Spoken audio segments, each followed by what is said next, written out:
ગુજરાત સરહદની અંદર કોઈ પણ વ્યક્તિનું અકસ્માત થાય છે, અકસ્માત થયાના પ્રથમ 48 કલાક અને ટોટલ 50,000 રૂપિયા સુધીની જે ખર્ચ છે એ ગુજરાત સરકાર ભોગવતી હોય છે. એટલે કે માની લો કોઈ પણ વ્યક્તિનું એક્સિડન્ટ થાય, તમારે ગુજરાત રાજ્યના કોઈ પણ હોસ્પિટલની અંદર એને લઈ જવાના. એ ચાહે ખાનગી હોય, એ ચાહે ટ્રસ્ટ સંચાલિત. પ્રથમ 48 કલાક સુધી સારવાર દરમિયાન જેટલો પણ ખર્ચો થાય એમાં તમારે એક પણ રૂપિયો નહીં ભરવાનો. જો તમારી પાસે કોઈ પણ હોસ્પિટલ વાળો પૈસા માંગે, મહિપતસિંહને ફોન કરો. નમસ્કાર, મહિપતસિંહ ચૌહાણ છું. એક સરસ મજાની જોરદાર વાત કરવી છે અને હું ઈચ્છું છું આ વાત ગુજરાતના દરેક નાગરિક સુધી ચોક્કસથી પહોંચાડજો. 1 લાખ શેરિંગ થવું જોઈએ આ વિડીયોમાં, કારણ કે આ એક શેર એ કદાચ કેટલાય લોકોની અંદર જીવનની અંદર ખૂબ કામમાં આવે એવી વાત છે. એટલે પ્લીઝ શરૂઆત કરતા પહેલા જ વિડીયોને એક વખત શેર કરી દો. ગુજરાત સરકારના એક જોરદાર કાયદાની મારે તમને વાત કરવી છે. એક એવો નિયમ છે જે રોજ કામમાં આવે એવો છે. તમે ક્યારેક વાહન લઈને નીકળતા હોય છે, તમને રોજ અકસ્માત જોવા મળે છે. અત્યારે સાધનોની સંખ્યા એટલી બધી વધી ગઈ છે કે દરરોજ અકસ્માતો થાય છે.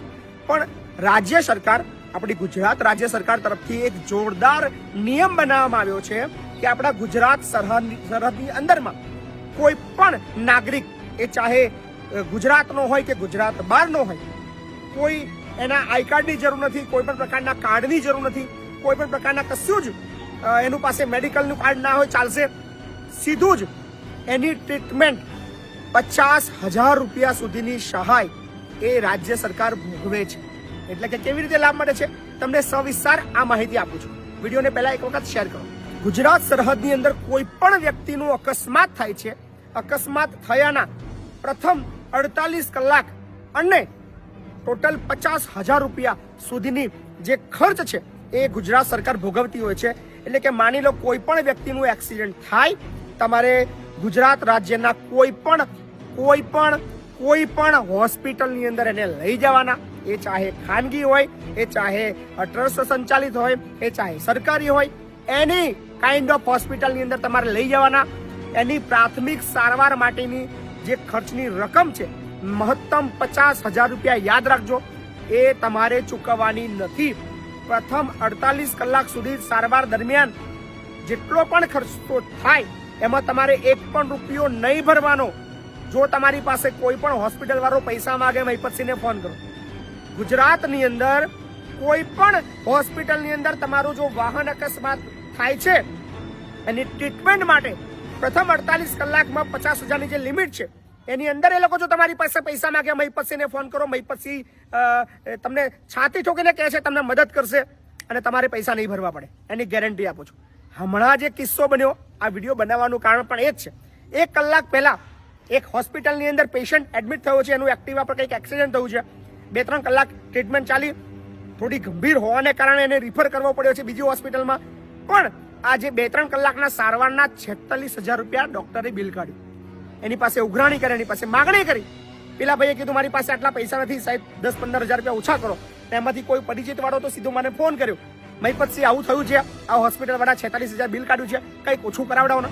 મેં કીધું 1 પણ રૂપિયો ભરવાનો નથી ભાઈ. શા માટે ભરવાનો છે? રાજ્ય સરકારનો પરિપત્ર છે. વાહન અકસ્માત સારવાર યોજના જે છે એના નિયમિત અનુસાર 50,000 રૂપિયા સુધીની સહાય સરકાર ઉઠાવે છે.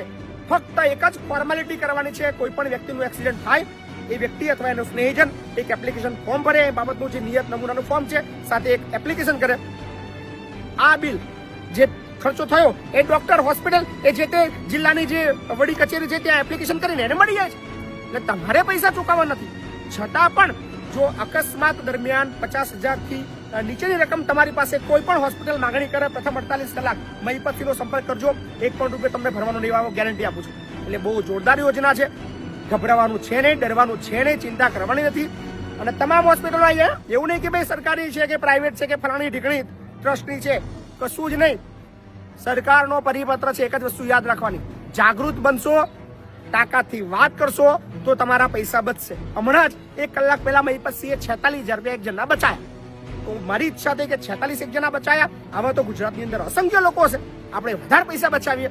એટલે જેને પણ એક્સિડન્ટ થાય પ્રથમ 48 કલાક દરમિયાન વધુ 50,000 ની ઉપર બિલ થાય તો તમારે ભાઈ આપી દેવાના. એની અંદર ભાઈ પછી ફોન નહીં કરવાનો, પણ 50,000 રૂપિયા અને પ્રથમ 48 કલાકનો જે ખર્ચ છે એ રાજ્ય સરકાર ભોગવે છે.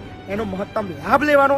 પણ એવું નહીં કે આપણે પૈસાવાળા છે એટલે ખીચામાં હાથ નાખીને આપી દેવાના. કદાચ ગરીબ લોકો છે, ચિંતા કરવાની. કોઈ હોસ્પિટલ ના માને મહિપતસિંહનો સંપર્ક કરજો. નીચે નંબર આપ્યો છે, ફક્ત તમારું નામ લખો, હોસ્પિટલનું નામ લખો, જગ્યા લખો અને કહેજો કે ડોક્ટર પૈસાની માંગણી કરે છે. મહિપતસિંહ તમને મદદ કરશે.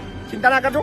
વિડીયોને શેર કરજો અને રાજ્ય સરકારની આ યોજનાનો મહત્તમ લાભ મળે, લોકો સુધી પહોંચે એવું કામ કરજો. મહિપતસિંહ તમારી સાથે છે અને કાયદો જાણશો તો ફાયદામાં રહેશો. ધન્યવાદ.